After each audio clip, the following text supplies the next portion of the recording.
Do you think that we grow as empathetic people with critical thinking, or do we develop as obedient followers and consumers? If during 12 years of our compulsory schooling we are trained physically, emotionally, and rationally to follow orders, we end up changing the why for what they want to hear. The current shift in the educational paradigm has to do with youth empowerment, and that is the active participation of young people in their own learning processes, for example, through democratic education. For me, the easiest way to understand it is this: the how is more important than the what.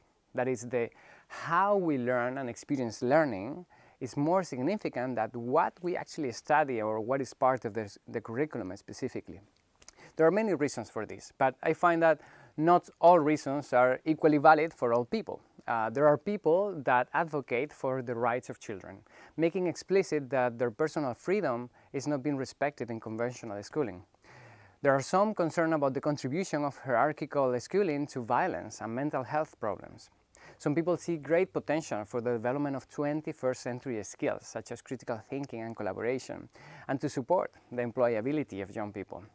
Even if you only care about grades, there are tons of studies that show how student participation has actually have positive effects in this area as well. But something was missing in our research when we look into this topic, and this is that democratic education and youth empowerment seem restricted to private schools. That's where we met Derry Hannam. It seems that he had achieved the impossible, implementing democratic education in public schools. We were immediately inspired by his work because he didn't just implement it as a teacher, but he also defended democratic schools as an inspector within the British system, as in the famous case of Summerhill School.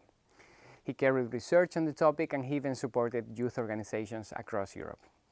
That's why we decided to translate his book from English to Spanish, so that more people could get inspired by his message, his personal story changing the educational system from within.